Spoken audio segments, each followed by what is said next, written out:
Jeff, you have influenced most of the producers into techno music, but what is your own musical background? My own musical background? Post-disco, soul music, dance, soul, hip-hop, house music, industrial dance, and new wave. Mm-hmm. Any specific band or artists that you could quote? In each category, or as you wish. Well, new wave, B-52s, Pink Poodles, industrial, Nitzera, Front 242, Section 25, MC, 500 Foot Jesus, Shriekback, house music, Marshall Jefferson, you know, all the Pierre, all the guys from Chicago. Soul music, everything from, well, anything that was dance. I mean, back in the late 70s, early, well, to mid to late 80s, like Tina Marie, mm-hmm. Brass Construction, to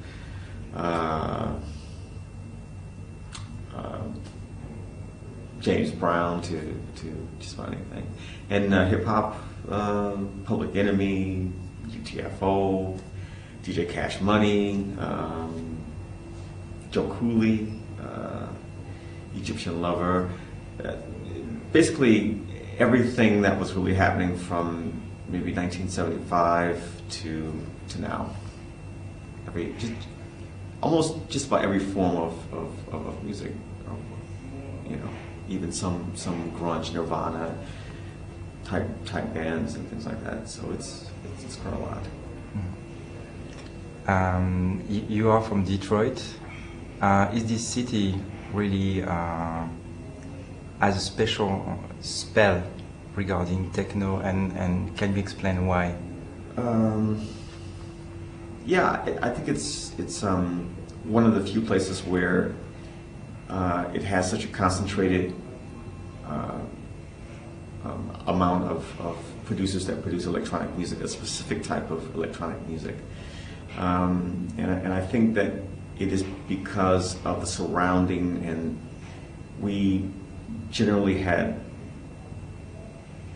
the same type of influences when we were young, growing up in the city, that I think it created a certain type of idiosyncratic mentality to the sound of the music. I mean, we all probably grew up with a lot of influence from Motown, soul music. You know, buying records at the same record shop and reading basically the same type of magazines, listening to the same type of radio shows and same type of events and things like that. So I think that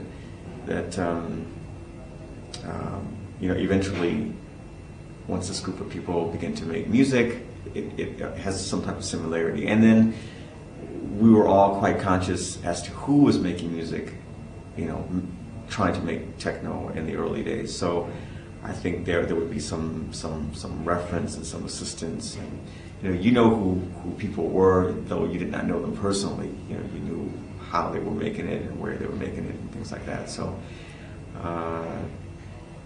so I think it's that community type of atmosphere is what creates the unique sound of Detroit techno.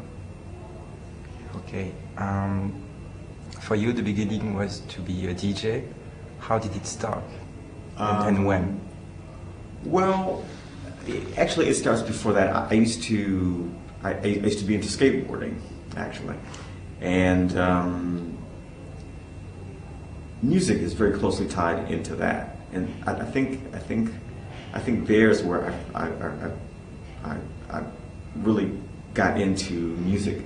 You know, it became so important while you skated, and it created a certain type of attitude.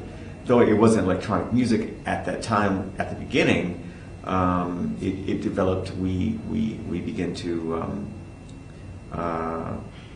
acquire a taste for more electronic type sounds. So things like Ultravox and Kraftwerk and Can and those type of groups I became familiar with. And then when the whole DJ craze came around, then I started DJing those records.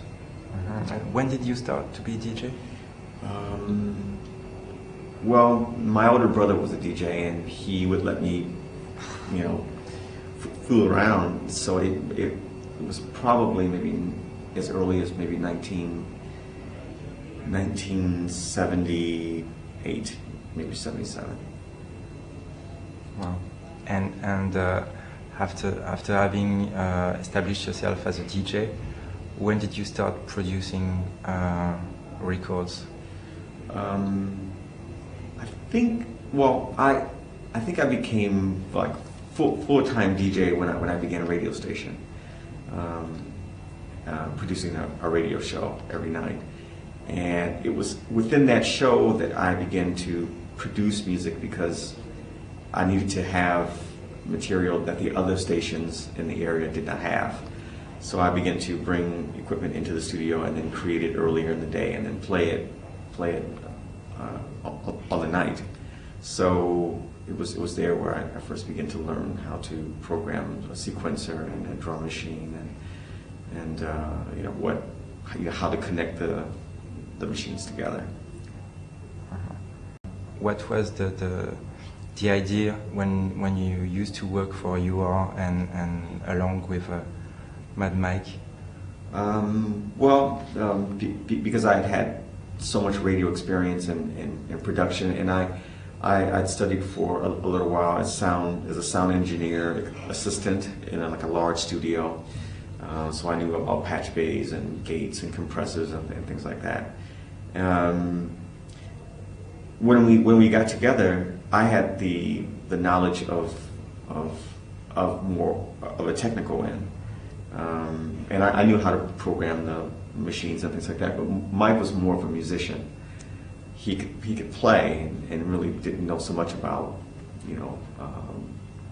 phantom switches and things like that. So when we got together, we both brought something very unique into the situation, and so we covered a lot of ground very, very quickly, and a certain type of routine came from that. I mean, we would both sit down to make the music, and then at one point he would leave, and then I would prepare everything for the mix, and then he would come back in, and then we would mix it, and then I would edit it on a tape machine and get it together for the format to be mastered and so forth and so on. So it was we had a system that we used to work on. Mm-hmm. And when did you start your own label? 1990. Well, the first label was actually a label called Final Cut, which was an industrial label. Mm-hmm. But the first techno label was 1992. Mm-hmm. With it was at first by myself. Yeah. And then I asked Robert Hood, who was still in Detroit at the time, to help me run this label, and then that happened for a few years, and then eventually I just ran the label myself. Okay, so this was the beginning of Axis. Yes. I've been said that you are like workaholic, like you work like crazy all the time. Do you know how many records or EPs and albums you did so far? Or is it something that... A number? No, I don't know. Yeah, I mean, I work a lot now, not out of preference, but necessity, I think.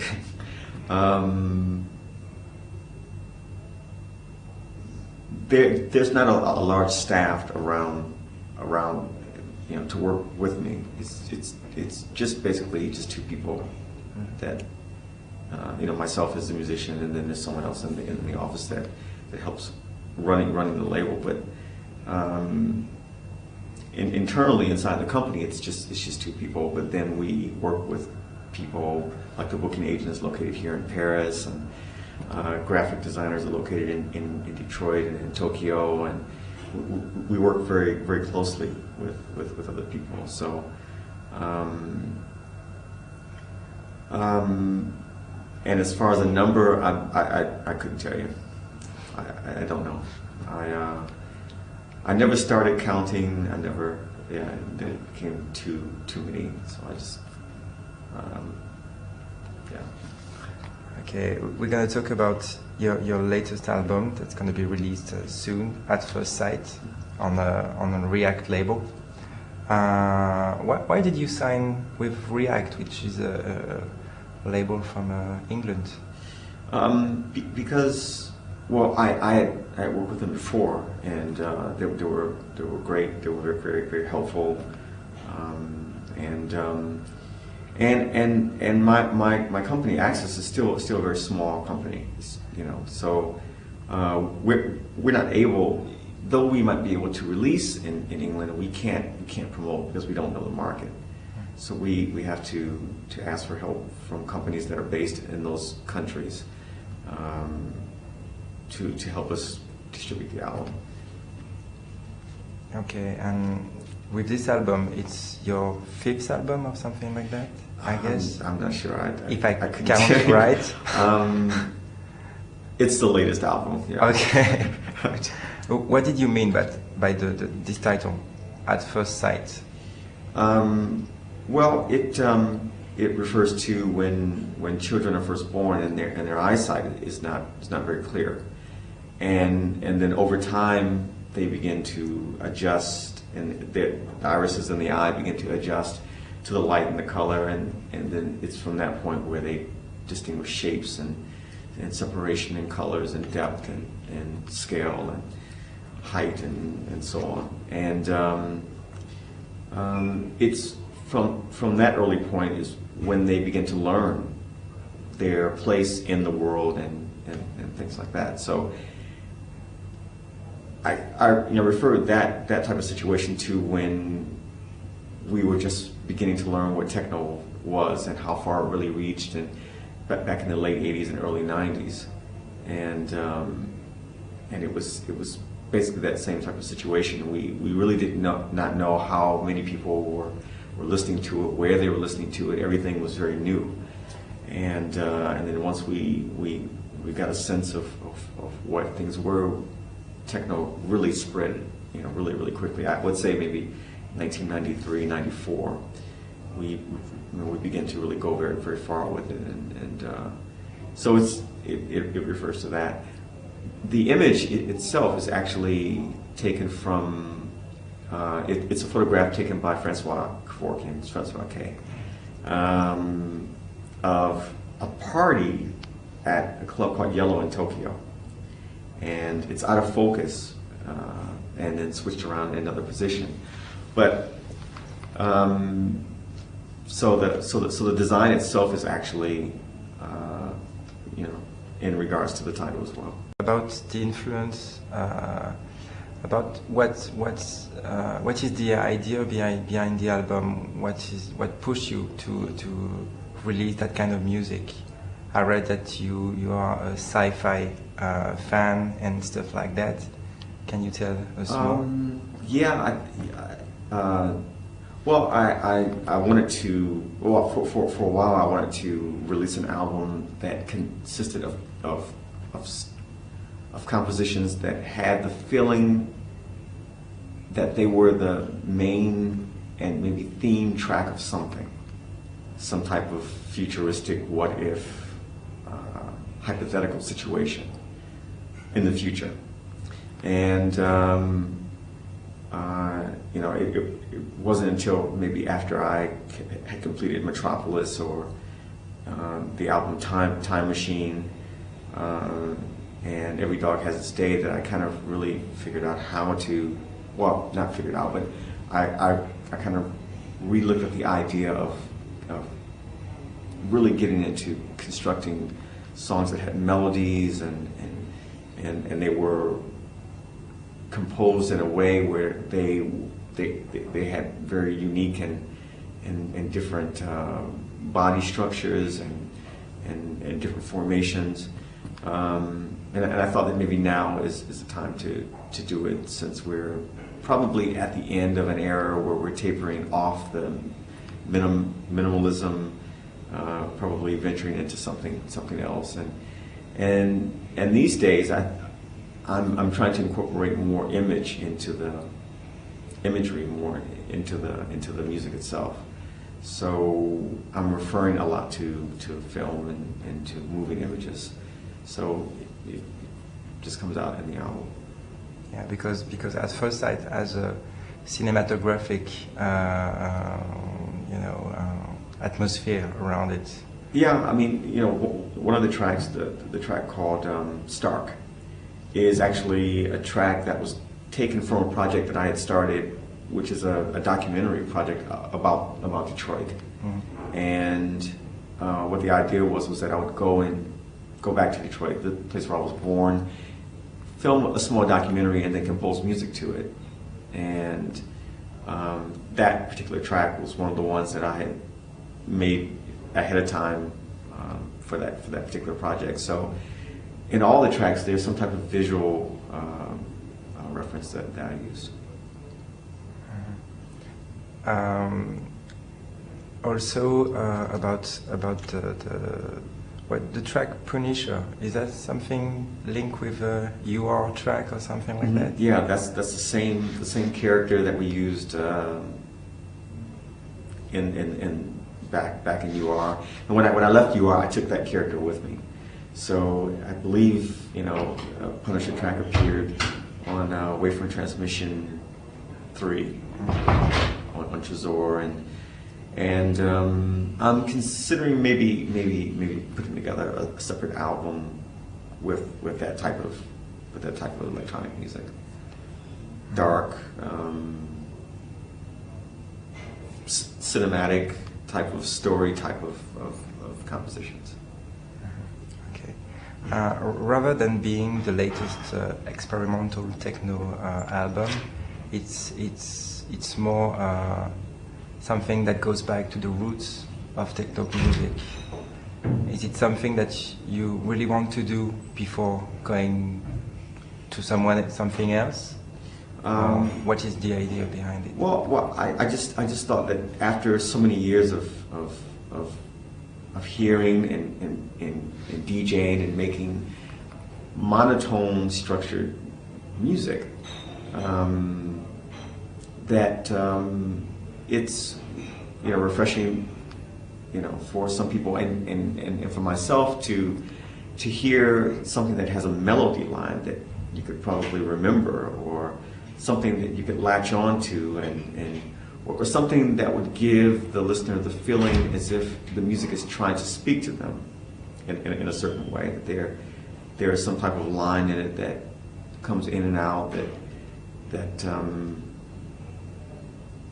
is almost the voice of the track. I thought that would be interesting to kind of revisit and to do that before I move on in another direction.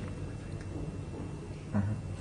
How do you take yourself more, as an artist or a producer? I would like to take myself more as an artist, musician. But DJing is such an important part of the whole process that it's actually the same position. And I've made it the same position. When I DJ, I learn from what I need to do in the studio. So I take those experiences and then go back and then compose. And that's how the Purpose Maker label came about. It was because as a DJ, I couldn't find the records that were structured in that way. So I decided to go home and then make those tracks. At first, just for myself, to put them on sample discs for me to use. And then I noticed that other DJs were wishing to have the same thing. So I created a whole separate label out of it. There is no collaboration on this album. The actual trend is really to ask for singers, for other producers to do collaboration and stuff like that. why you still want to work on your own? Is it something really important for you? Yeah, it's really important. Well, I think that maybe I feel better about the idea that what is being produced, what eventually comes out on the project or the album, is 100% of the artist's intention. That it's not a compromise, effort. It's not a compromised effort, and that there's no I did not hold back, or I wasn't cautious about the final product itself, and so for me, the feeling that it's more pure, because it's only from me, not from anyone else. There wasn't anyone in the studio. No keyboardist playing the melodies that I thought of. It's just me kind of figuring out how to do it. That the listener would kind of feel that it's not. I'm not a trained musician, so I can't just kind of walk up to a keyboard and just kind of whisk out the. I have to try to figure it out, and I think it's those type of things that eventually the listener kind of feels, what my limitations are, where I excel in certain areas, and I think it's those things that kind of create the character of the track. I mean, when I was in UR, Mike played things that I could never play because I just was not a musician, and so then I think it's more true. I think, actually, though it may not be better, but it's more true, I think. So music, all of it can't be perfect all the time. So I think it's more closer to reality. This is a very good album indeed. But as a DJ, you have played, I would say, everywhere in the world. But what would be your best memory ever? Or a few, if you can't quote just one. There's quite a few.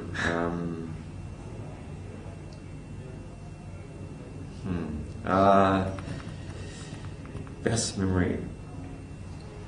I know that you like Japan a lot. Yeah, Japan. God, there's been so many. I mean, that's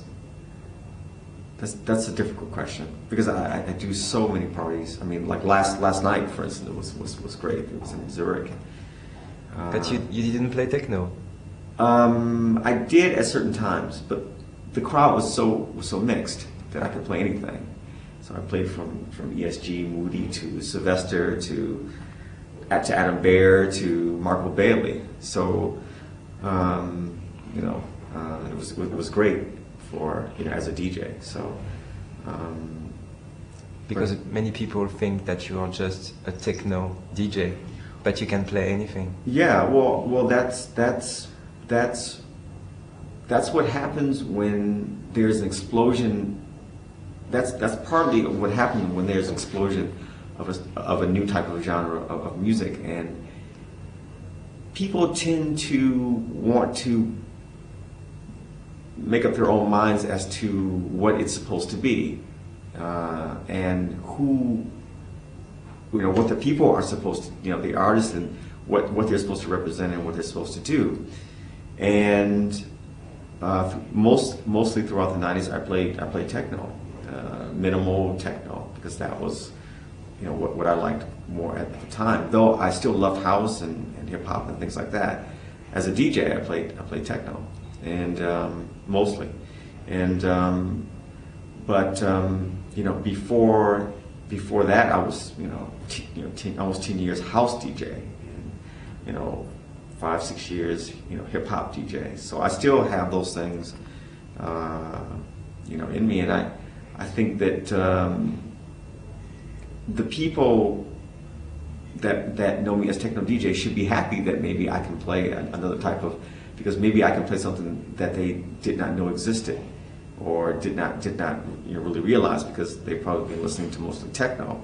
So I think that a DJ that has more background actually is something that should be, you know, kept in very quite high regard. So older DJs that have been around that can reach back into you know disco and grab very progressive things, you know, from early times in Europe and things like that, and integrate those things into what's happening today is actually what makes the music more interesting.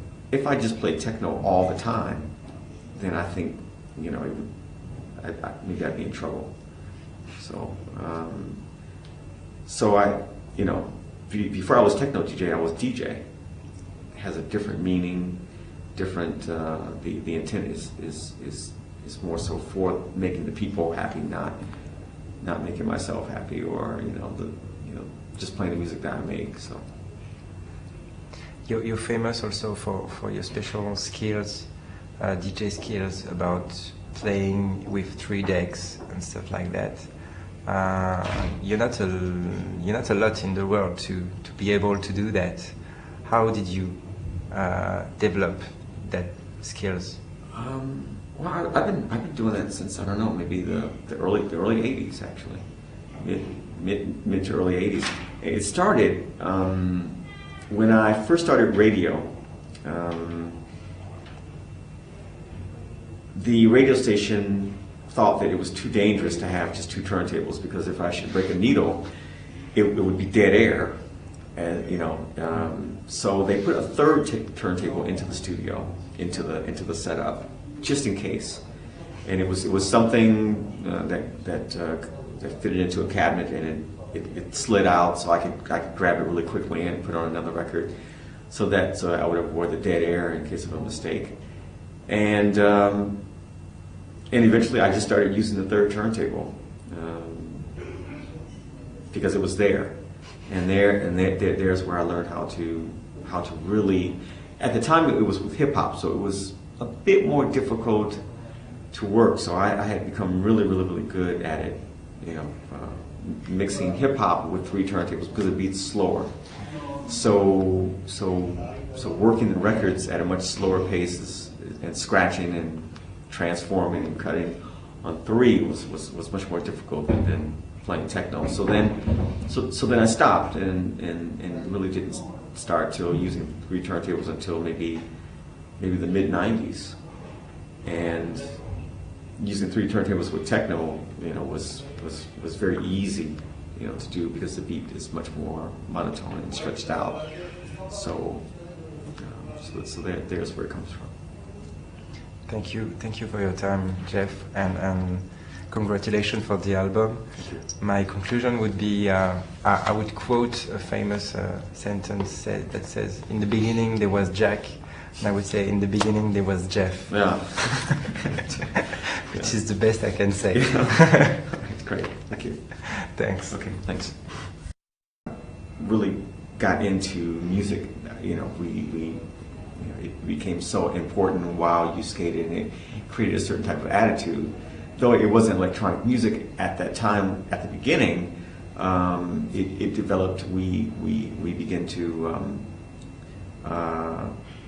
acquire a taste for more electronic type sounds. So things like Ultravox and Kraftwerk and Can and those type of groups I became familiar with. And then when the whole DJ craze came around, then I started, DJing those records. And when did you start to be a DJ? Well, my older brother was a DJ, and he would let me, fool around. So it was probably maybe as early as maybe 1978, maybe 77. Wow. And that eventually, once this group of people began to make music, it has some type of similarity. And then we were all quite conscious as to who was making music, trying to make techno in the early days. So I think there would be some reference and some assistance, and you know who people were, though you did not know them personally. You knew how they were making it and where they were making it and things like that. So I think it's that community type of atmosphere is what creates the unique sound of Detroit techno. Okay. For you, the beginning was to be a DJ. How did it start? And when? Well, actually, it starts before that. I used to be into skateboarding, actually, and music is very closely tied into that. And I think there's where Jeff, you have influenced most of the producers into techno music, but what is your own musical background? My own musical background. Post-disco, soul music, dance, soul, hip-hop, house music, industrial dance, and new wave. Mm-hmm. Any specific band or artists that you could quote? In each category, or as you wish. Well, new wave, B-52s, Pink Poodles, industrial, Nitzera, Front 242, Section 25, MC, 500 Foot Jesus, Shriekback,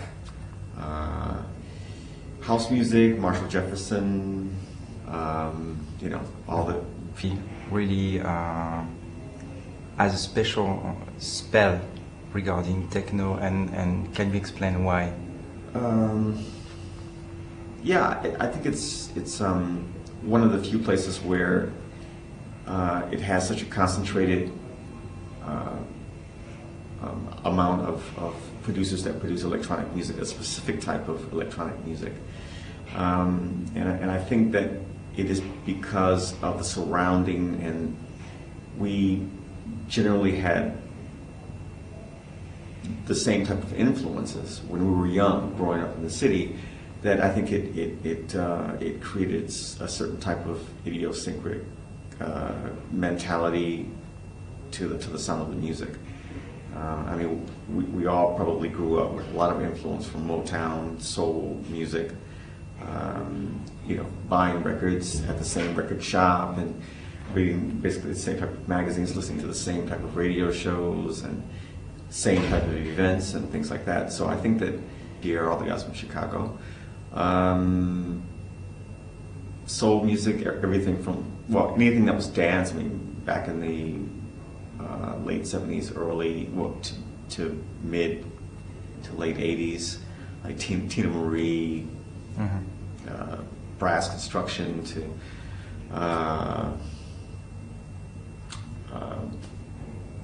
James Brown to just about anything, and hip hop, Public Enemy, UTFO, DJ Cash Money, Joe Cooley, Egyptian Lover, basically everything that was really happening from maybe 1975 to now. Almost just about every form of music, even some grunge, Nirvana type bands and things like that. So it's quite a lot. You are from Detroit. Is this city